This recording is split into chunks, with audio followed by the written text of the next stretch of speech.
아침에 교회로 오는 발걸음이 제법 선선해서 대단히 상쾌하게 느껴지는 주일 아침이었습니다.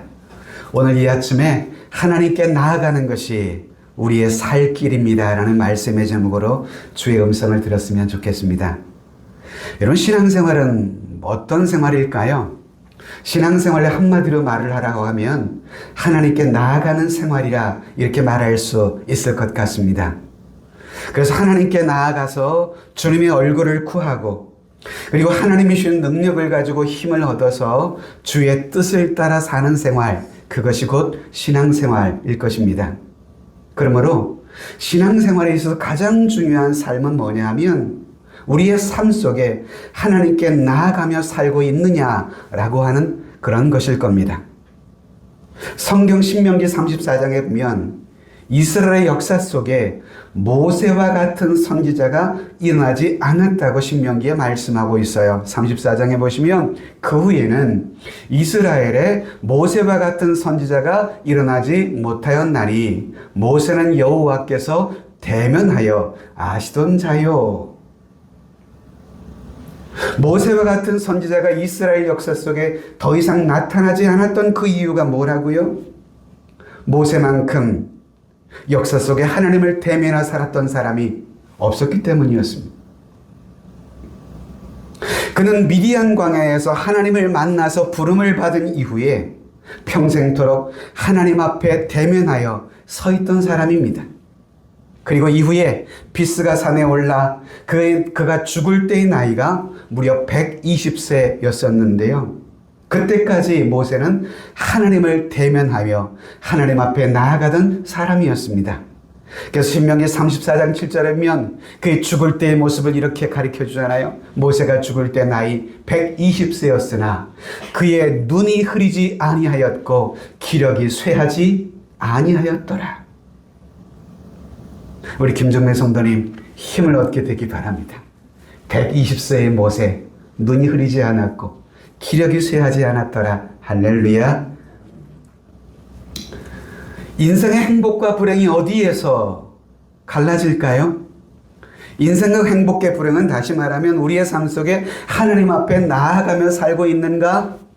아니면 우리가 하나님 앞에 나아가지 않고 살고 있는가? 여기에 삶의 행복과 불행이 좌우되지 않을까요? 그래서 이 땅에서 사는 동안 늘 하나님 앞에 나아가 은총을 받기를 힘쓰는 자들에게는 영생이 약속이 되어 있는 것이고, 그러나 이 땅에서 하나님 앞에 나아가지 않고 사는 불신앙적인 삶을 살아가는 이에게는 그들의 미래는 영원한 형벌이 그들 앞을 여러분 기다리고 있을 수밖에 없는 것이죠. 그래서 신앙생활에 있어서 이처럼 자주 하나님 앞에 나아가며 살면 하나님이 주신 힘을 얻고 능력을 얻고 지혜를 얻게 되기 때문에 하나님 앞에 자주 서서 주님을 자주 만나는 사람일수록 그의 삶은 더 풍성해지고 그의 삶은 더 윤택해지며 행복해지게 되는 것입니다. 그런데 불행하게도 세상의 사람들은 하나님 앞에 자주 나아가지를 않습니다. 그렇게 이 땅을 살아갑니다. 심지어 예수를 믿는다고 하는 성도들의 삶도 이와 다르지 않을 수가 있다는 것입니다. 하나님 앞에 나아가지 못할 때 가져올 미래의 모습을 모른 채 하나님 없이 자기 나름 자기의 힘으로 이 땅을 살아가려고 하는 것입니다. 자, 그렇다면 사람들이 이처럼 하나님 앞에 나아가지 못하는 이유가 뭘까요? 하나님 앞에 나아가지 않는 이유들이 분명히 있지 않을까요? 몇 가지 살펴보려고 합니다. 그 이유는 첫째로 우리의 영적인 어리석음 때문에 하나님 앞에 나아가지를 못합니다. 시편 14편에 다윗의 시에 보면 어리석은 자는 그의 마음에 이르기를 하나님이 없다 하는도다. 그들은 부패하고 그 행실이 가증하니 선을 행하는 자가 없도다. 비록 육신은 건강합니다. 물질도 풍부합니다. 세상의 지식은 많습니다. 그러나 영혼이 죽어 있는 사람들은 영적인 지식에 무지합니다. 그래서 이들은 말하기를 하나님이 어디 있느냐? 하나님은 없다라고 외치고요. 니체라고 하는 철학자는 심지어 신은 죽었다라고 외치기도 했지요. 이런 사람들은 하나님의 실존을 믿지 않습니다. 그러니 이들은 하나님 앞에 나아갈 수가 없는 것이지요. 두 번째, 여러분, 무엇 때문에 나가지 못할까요? 우리의 죄로 인해서 우리는 하나님 앞에 나아갈 수도 없습니다. 로마서 3장에 보시면 모든 사람이 죄를 범하여서 우리는 하나님의 영광에 이르지 못하는 처지에 놓이게 됐습니다. 우리가 믿는 하나님은 거룩하신 하나님이십니다. 죄를 지는 우리들이 하나님 앞에 감히 나아갈 수 없는 영광스럽고 거룩하신 하나님이시죠. 그 거룩하신 하나님 앞에 우리가 나아가야 하는데 그 길이 우리의 죄로 인해서 막혀버리고 차단당하고 만 것입니다. 에덴 동산에 살던 아담과 하와, 사실 아담과 하와는 하나님 앞에 자유로이 언제든지 하나님 앞에 나아가 하나님을 직면하여 만날 수 있는 존재로 그렇게 지어진 존재였습니다. 그러나 이들이 하나님이 금하신 선악과를 따먹고 죄를 지은 이후에 그들 부부에게 찾아온 놀라운 여러분 변화가 무엇이었는지 아시나요? 창세기 3장에 보시면 그들이 그날 바람이 불 때에 동산에 거니시는 여호와 하나님의 소리를 듣고 아담과 그의 아내가 여호와 하나님의 낯을 피하여 동산나무에 숨은지라. 이들이 범죄하기 전엔 하나님의 낯을 피하여 숨은 적이 없었습니다. 그런데 그들이 하나님이 금하신 선악과를 따먹고 범죄하자마자 그들의 삶에 나타난 첫 번째 현상이 뭐였어요? 이들을 찾아오신 하나님의 낯을 피하기 시작했습니다. 전엔 그러지 않았어요. 왜일까요? 죄의 속성이 뭔지 아세요? 죄의 속성은 하나님의 낯을 피하여 숨는 모습으로 드러납니다. 죄의 속성은 어둠입니다. 어둠은 빛이신 하나님과 함께 공존할 수 없는 특성을 가지고 있거든요. 그 죄 때문에 하나님 앞에 나아가지를 못해요. 세 번째 이유가 뭘까요? 길을 모르기 때문에 하나님 앞에 나아가지 못합니다. 그런데 예수님께서는 죄인인 우리를 위해서 하나님께 죄인인 우리가 나아갈 수 있는 길을 열어놓으셨어요. 하나님 앞에 나아갈 수 있는 그 길이 바로 누구시냐? 예수 그리스도, 바로 그 자신이셨습니다. 그런데 우리 중에 보면 예수를 믿지 않으면서도 하나님을 찾는 사람들이 있습니다. 그런 사람들이 누굴까요? 소위 종교 다원주의자들입니다. 포스트 모더니즘의 영향을 받았던 종교 다원주의자들. 예수님을 통해서만 하나님 앞에 나아가지 아니하고 모든 신들은 결국 하나다. 궁극적인 하나님 앞에 나아갈 수 있는 길이 예수뿐이냐? 알라를 통해서도 부처를 통해서도 하나님 앞에 나아갈 수 있다라고 주장하는 자들이 종교 다원주의자들이죠. 이들도 나름 하나님을 찾긴 하지만 그저 인간적인 구도의 열심일 뿐 그 열심을 가지고는 결코 하나님 앞에 나아갈 수는 없습니다. 왜일까요? 그것은 하나님께서 하나님 당신에게 나올 수 있는 하나님이 마련하신 유일한 길은 오직 단 하나의 길뿐이기 때문에 그렇습니다. 많은 길 중에 하나가 아니라 하나님께서 하나님께 나아갈 수 있는 마련하신 그 길은 유일한 길, only way입니다. 요한복음 14장에 보시면 예수께서 이르시되 내가 곧 길이요 진리요 생명이니 나로 말미암지 않고는 아버지께로 올 자가 없느니라. 하나님이 보내시는 유일한 세상의 구원자, 십자가에서 모든 나의 죄를 친히 담당하시고 죽으심으로 말미암아 믿는 자들을 구원하시는 예수 그리스도로 말미암지 않고는 그 누구든 아버지 하나님에게로 나아갈 자는 없는 것이죠. 그럼에도 사람들은 어리석게도 하나님이 마련해 놓으신 예수 그리스도가 아닌 다른 세상의 길들을 찾는 열심을 품고 있었던 것입니다. 길을 모르기 때문에 나가지 못해요. 또 하나의 이유가 있어요. 여기에 많이 사람들이 걸리는데요.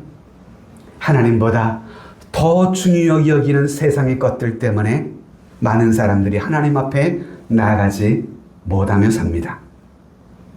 하나님께 나아가는 길이 예수님임을 알고요. 그 예수를 믿고 영접한 사람들을 우리는 성도라, 그리스도인이라 부릅니다. 그런데 성도들 중에서도요, 나의 구원을 위해서 한 번 주님 앞에 나아간 것 외에는, 그 이후에는 하나님 앞에 나아가지 않거나 혹은 자신이 필요할 때만 하나님을 찾아 나아가는 이들이 우리 주변에 있습니다. 왜일까? 그 이유가 뭘까요? 그것은 하나님보다 내 삶에 더 소중히 여기는 것들이 있기 때문은 아닐지 모르겠어요. 예수님께서는 이런 이들에게 누가복음 14장에서 이런 비유를 우리에게 교훈해 주시고 계시죠. 어떤 사람이 큰 잔치를 베풀고 주변에 수많은 사람들을 초청합니다. 그 초청하기 위해 자신의 종들을 사람들에게 보내서 그들에게 초청장을 다 보내고 확답을 받았어요. 드디어 잔치를 베풀던 그날, 초청받은 사람들이 오기를 아침부터 종들을 보내서 그들을 초청합니다. 근데 웬일인지 초청에 응하겠다고 약속했던 그이들이 당일에 한결같이 핑계를 대며 오지 못하겠다고 이야기하는 것입니다. 나는 밭을 사서 가지 못하겠고, 나는 소 5겨레를 사서 가지 못하겠고, 나는 오늘 장가들기에 가지 못하겠다라고 핑계를 대며 가지 않겠다고 이야기하는 것이죠. 지금도 여러분, 우리 주님께서는 하나님 나라의 잔치를 베풀고 수많은 세상의 사람들을 초청하고 계십니다. 주님의 잔치가 마련되었으니 오라로 초대하고 계시는 겁니다. 수고하고 무거운 짐진 자들아 다 내게로 오라고요. 그리고 지금도 당신의 종들을 세상에 보내사 믿음의 초청장을 보내시는 것입니다. 그래서 지역들마다 교회를 세우시고 목회자를 세우시고 선교사를 세우시고 전도자들을 보내사 우리를 부르시고 계시는 것이죠. 그런데 사람들은 저마다 나름의 핑계가 있습니다. 바쁘다는 것, 피곤하다고, 내 취미생활로, 그리고 돈도 벌어야 되겠다며 그 잔치에 응하지 못하겠다는 것이죠. 근데 이 사람들의 핑계는 나름 타당성은 분명히 있어 보입니다. 타당성이 있어 보여요. 근데 문제는 그 핑계의 타당성 여부가 중요한 것이 아니에요. 이런 사람들에게는 그들을 구원하시기 위해서 부르신 주님보다 세상에 더 중요한 것이 있다는 것, 이것이 문제인 것입니다. 더 중요한 것이 있다는 것. 혹시 여러분 중에 이 영화를 보신 분이 있을지 모르겠어요. 불의 전차, Chariot of Fire 이라고 하는 영화가 있어요. 불의 전차라 이렇게 번역된 영화인데요. 이 영화는 에릭 리들이라고 하는 사람의 실화를 다룬 영화입니다. 그는 유태인으로서 그가 가진 꿈이 있었어요. 유태인들을 멸시하는 이들의 코를 납작하기 위해 열심히 리들은 공부했습니다. 이후 그는 바람대로 영국의 명문대학인 소위 캠브리지 대학을 입학하게 되죠. 그 에릭 리들의 또 하나의 꿈이 있다면 유대인의 편견을 없애기 위해 영국을 대표하는 육상 선수가 되어서 올림픽에 출전하고자 하는 꿈을 가지고 있었어요. 왜? 이 리들은 달리는 것에 재능이 있었거든요. 그래서 리들은 이 달리는 재능이 하나님이 주신 탤런트라 그렇게 여겼습니다. 사실 그는 선교 사역에 함께 동참할 것을 원하는 여동생으로 인해서 선교할 것인가 육상 선수로 뛸 것인가 갈등하고 있던 그런 상황이었거든요. 그런데 이렇게 에릭 리들의 재능을 보았던 영국 육상연맹은 에릭 리들을 결국 육상 대표 선수로 선발하게 됩니다.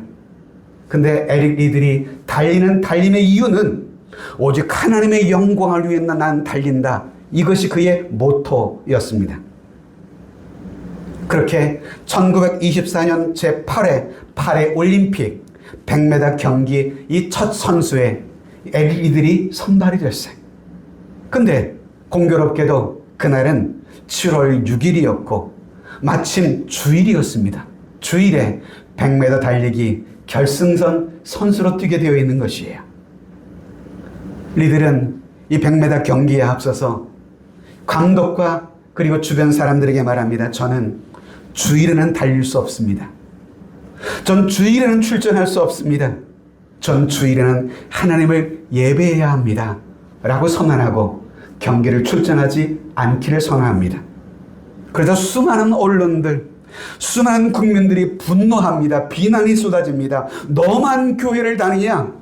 너는 국가대표 선수가 아니냐? 너의 알량한 그 신앙 때문에 국가의 명예를 포기하겠다는 것이냐? 온갖 비난과 언론들이 쏟아지기 시작합니다. 근데 그 비난을 다 받아들입니다. 유엘리들은 다음날 경기 예정은 200m와 400m 경기에 출전하기로 하는데요. 사실 200m, 400m가 엘리들의 주종목은 아닙니다. 엘리들은 100m가 주종목이었어요. 그 200m와 400m는 당시 쟁쟁한 선수가 즐비했던 그런 종목이라 메달 가능성이 희박했습니다. 그런데 엘리들은 이후에 벌어진 200m에서는 동메달을 땄고요. 그리고 이어진 400m 결승전 당일에는 시작을 울리는 종소리와 함께 신들린 사람처럼 무서운 속도를 이들은 달리기 시작했습니다. 마치 400m를 100m를 주파하듯이 그렇게 달렸습니다. 그래서 그것을 중계하던 해설가는 이렇게 중계했습니다. 놀랍습니다. 엘리들이 400m를 100m처럼 뛰고 있군요. 자칫 심장마비가 우려가 됩니다. 라는 말을 할 정도였습니다. 결국 이들은 끝까지 전력 질주하여 47.6초라고 하는 세계 신기록으로 자신의 주종목도 아닌 400m에서 금메달을 결국 땄습니다. 그러자 100m에 참석하지 않았던 그 모든 비난의 소식들은 다 어디론가 사라지고 이들의 신앙은 영국의 수많은 성도들에게 도전을 주는 은혜의 기회가 되었습니다. 불처럼, 불의 천차처럼 달렸다. 나중에 여러분 혹시 이 영화를 한번 보실 수 있는 기회가 있었으면 좋겠습니다.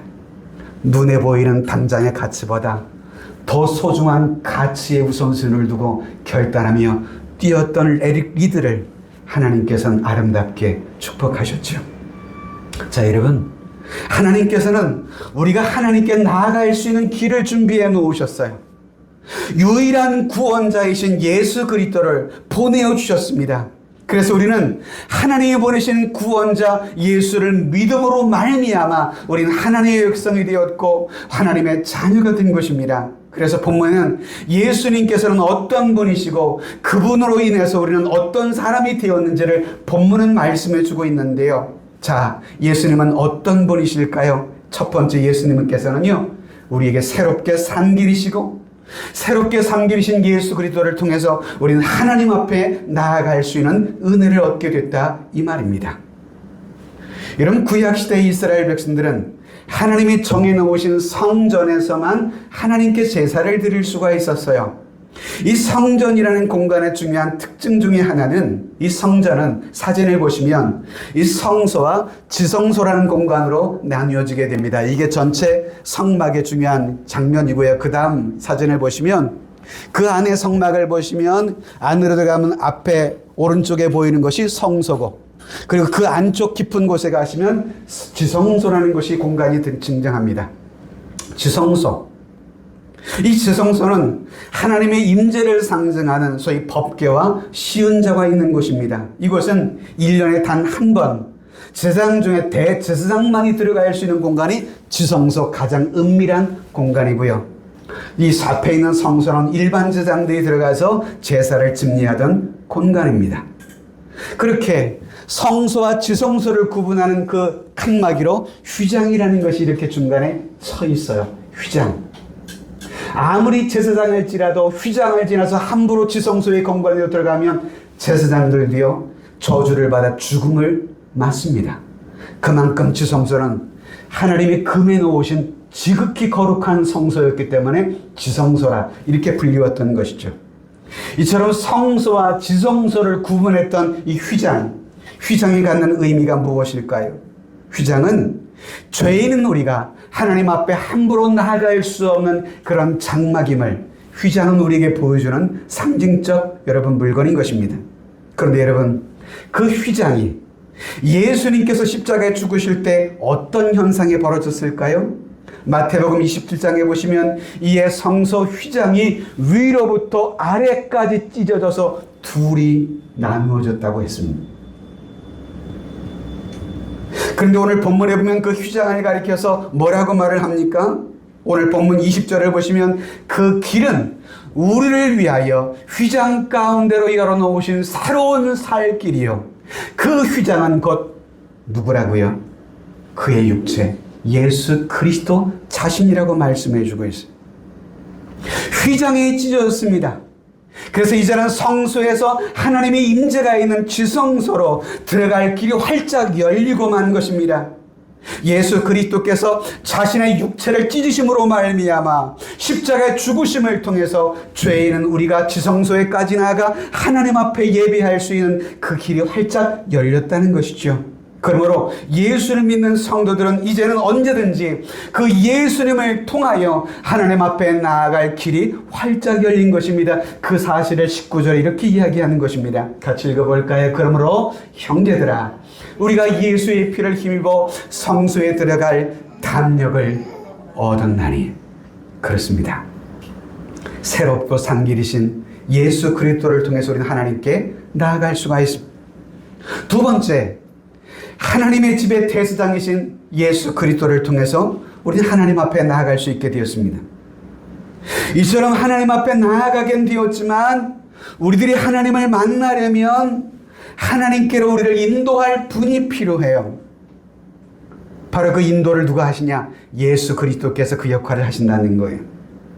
우린 예수를 믿음으로 말미암아 그분의 도우심으로 하나님 앞에 나아갈 수 있는 것입니다. 에베소 3장의 12절에 보시면 우리가 그 안에서 그를 믿음으로 말미암아 담대함과 확신을 가지고 하나님 앞에 나아감을 얻느니라. 자, 가령 예를 들어 봅시다. 누군가 대통령을 만나려고 지금은 용산에 있지요? 용산을 찾아갔다고 가정을 해봅시다. 용산 대통령을 만나려고 찾아갔는데 대통령이 어디 있는지를 만날 수가 없어요. 근데 어찌 돌아다니다가 대통령 비서실장을 만났네요. 사정 이야기를 들은 비서실장이 그 사람을 대통령 앞으로 데리고 갑니다. 이렇듯 여러분, 우리는 스스로 하나님 앞에 설 자격 없는 죄인입니다. 나의 공로, 나의 자격으로는 하나님 앞에 나아갈 수 없습니다. 불가능합니다. 우리가 기도를 시작할 때 하나님라고 기도를 시작하면 우리의 눈엔 비록 보이진 않지만 그때 예수님께서 내 영혼의 손을 붙잡아 주시고요. 이처럼 우리는 하나님 앞에 살 자격과 공로가 없지만 그 예수님의 공로로 인하여 하나님 앞에 당당하게 나아갈 수가 있는 것입니다. 자, 여러분, 우리가 기도할 때 우리의 기도의 대상은 누구신가요? 하나님 아버지이시잖아요. 우리의 기도를 받으시는 분은 하나님이시지만 여러분, 우리는 하나님이 받으시는 그 기도를 누구의 이름으로 하나님 앞에 드립니까? 예수 그리스도의 이름으로 말미암아 그 예수의 이름을 힘입어 하나님 아버지 앞에 기도하는 것입니다. 그렇습니다. 우린 예수 그리스도 그분을 통해서 그분을 힘입어 하나님 앞에 나아갈 수 있고 기도할 수 있게 되는 것이죠. 세 번째, 여러분, 예수 그리스도를 통해 우리는 죄에서 깨끗함을 얻었습니다. 구약시대의 제사장과 제사를 드리는 사람은 자신의 죄를 위해 희생당하는 짐승의 피로 말미암아 죄의 사함을 얻었었어요. 구약시대에는. 이처럼 여러분, 피는 우리의 죄를 사하는 그런 상징적 대상입니다. 이처럼 여러분, 인류의 죄를 위해서 예수님께서 흘리신 보혈의 피로 인해 우린 정결함을 얻게 되는데요. 우리가 거룩하신 하나님 앞에 설 수 있는 그 이유는 예수가 흘리신 보혈의 피, 나를 위해 대신 희생당하신 예수님의 피로 인해서 우리가 깨끗함을 받았기 때문입니다. 그러니 여러분, 우리의 삶의 길이 되신 예수를 만난 사람들은 마지막으로 어떻게 살아야만 할까요? 예수 그리스도를 통해서 우리가 깨끗함을 얻고 죄사함을 받은 사람이라면 우리는 어떤 삶을 살아야 하나? 첫째는요, 하나님 앞에 나아가기를 힘쓰며 살아야 합니다. 오늘 본문 22절에 보면 같이 읽어볼까요? 우리가 마음의 뿌림을 받아 악한 양심으로부터 벗어나고 몸은 맑은 물로 씻음을 받았으니 참 마음과 온전한 믿음으로 하나님께 나아가자. 나아가자. 예수 그리스도를 통해서 이젠 우리들에게 하나님 앞에 나아갈 수 있는 길이 활짝 열렸어요. 이것은 하나님께서 우리 인류에게 주신 가장 큰 놀라운 선물입니다. 그럼에도 불구하고 하나님 앞에 나아가는 이들이 많지는 않습니다. 어쩌면 이것이 오늘 이 시대를 살아가는 성도들의 영적 문제가 아닐 수 없어요. 길은 열렸는데, 하나님 앞에 나아갈 수 있는 길은 하나님이 열어놓아 주셨는데, 주님 앞에 나아가지 않는 우리의 삶을 보며 하나님은 안타까워 하십니다. 우리가 하나님을 아버지라 부르며 기도의 자리로 나아갈 때면 주님은 우리의 손을 붙들고 우리를 아버지 앞으로 인도해 가십니다. 우리가 오늘 예배하는 이 시간, 육체는 비록 우리의 예배당에 지금 앉아있지만 우리의 영혼은 하나님의 보좌 앞으로 나아가 하나님을 예배하고 있는 것이 할렐루야. 우리는 그래서 믿음의 상상력을 가지고 이런 상상을 가지며 예배해야 돼요. 또한 여러분, 우리는 어떤 삶을 살아야 할까요? 두 번째는 믿는 도리의 소망을 굳게 잡고 살아가야 합니다. 23절도 같이 읽지요. 또 약속하신 이는 미쁘시니 우리가 믿는 도리의 소망을 움직이지 말며 굳게 잡고. 믿는 도리, 여기서 믿는 도리라는 것은 우리가 입술로 고백하는 신앙 고백을 의미하는 거라고 한다면, 믿는 도리의 소망을 굳게 잡으라는 말은 입으로 고백하는 신앙의 고백이 흔들리지 않게 하라는 거예요. 흔들리지 않게 하라. 즉 교회에 나오면 예수님이 내 삶의 주인입니다 라고 고백하고는 세상에 나아가면 돌이 내 삶의 주인입니다 라고 고백하면 안 된다는 거죠. 이런 모습들은 우리 믿는 믿음의 도리를 굳게 잡는 삶은 아닐 수 있는 것이죠. 세 번째는요, 어떻게 살아야 할까요? 서로 돌아보며 생활해야 합니다. 24절도 같이 읽어볼까요? 서로 돌아보아 사랑과 선행을 격려하며. 우리가 서로 돌아보며 살아야 하는 이유는 사랑과 선행을 격려하기 위함인 것입니다. 우리가 교회 안에서 성도의 교제의 목적이 뭐예요? 서로 위로하고 서로 사랑하고 서로 격려하기 위함인 것이에요. 여러분, 지난주 보셨듯이 지난주 교회 카톡방에 한 믿음의 형제의 안타까운 소식을 본인의 공유를 했습니다. 용기 있는 기도의 요청에 속으로 감사했어요. 자, 여러분, 한정제의 가정에 당한 위기, 기도해달라는 그런 요청 앞에서 우리 성도는 어떻게 반응해야 할까요? 아, 왜 그렇게 했어? 그건 네가 잘못한 거지. 너 그럴 줄 알았어. 이렇게 판단하는 시각은요, 율법적 시각인 거예요. 그 사람의 행위의 옳고 그름만을 따지고자 하는 율법적 판단의 시각. 여러분, 교회 안에 선 성도들은 율법적 판단의 시각을 가지면 곤란해요. 우린 율법적 시각이 아닌 은혜의 시각으로 서로를 바라볼 필요가 있어요. 자, 여러분, 하나님이 내게 베푸신 은혜를 한번 생각해 보세요. 나같이 못난 인간, 그런 나를 위해서 하나뿐인 당신의 아들을 십자가에 내어주시기까지 하시는 그 하나님의 사랑, 그 은혜, 그 은혜의 시선으로 나를 한번 바라보십시오. 그리고 그 은혜의 시선으로 내 이웃들, 내 형제를 바라볼 수만 있다면 우리는 서로를 긍휼히 여길 수 있고 불쌍히 여길 수 있지 않을까요? 그래서 사도 베드로는 베드로전서에서 우리에게 이렇게 말씀해 줍니다. 마지막으로 말하노니 너희가 다 마음을 같이해서 동정하며 형제를 사랑하며 불쌍히 여기며 겸손하며. 서로 돌아보는 삶은요, 서로 간에 관심이 가능케 해요. 저 소리에도 관심을 가져야 돼요. 나왔다. 서로 간에 관심. 여러분, 사랑은요, 관심으로부터 시작합니다. 같이 볼까요? 사랑은 관심으로부터 시작합니다. 내 믿음의 형제들을 관심 있게 살펴보는 것. 혹시 저 가정에 어려움은 없는지, 힘든 점은 있지 않는지, 함께 울고 함께 웃는 이것이 여러분 관심에서부터 시작이 되잖아요. 그 관심의 시각을 가지고 좌우에 눈을 돌려서 한 주간 평안하셨습니까? 한번 물어봐 주시면 어떨까요? 한 주간 평안하셨지요? 한번 좌우의 분들에게 인사합시다. 한 주간 평안하셨지요? 야, 물어보시라니까요. 입 꽉 다물지 마시고 한 번 더 기회를 드립니다. 한 주간 평안하셨지요? 예. 한 주간 평안하셨지요? 관심으로부터. 마지막 하나만 더 말씀드리면 모이기를 힘쓰는 성도들이 되어야 합니다. 모이기를 힘쓰는 성도들. 현대를 살아가는 사람들의 소중한 가치 중 하나가 워라벨이라고 하는 단어일 것입니다. 한 주간의 분주한 직장 생활을 떠나서 주말이면 산과 들, 개인 여가의 시간을 찾아 떠납니다. 제가 지난주 금요일 저녁에 집에 가봤더니 주차장이 텅 비었더라고요. 휴가철도 하는데 마치 휴가철 같았어요. 아마 이번 주에 징검다리 휴일이 있다 보니까 많이 연차를 내서 많이 떠나신 것만 같았습니다. 이런 현대인들의 생각과 가치의 변화는 믿는 우리 신자들의 생활에도 적지 않은 영향을 끼치는 것 같습니다. 주일 성수에도 많은 변화가 있었습니다. 온전한 주일 성수란 말이 예전에 많이 화제가 됐었는데요. 요즘 온전한 주일 성수란 말이 참 찾기가 쉽지 않습니다.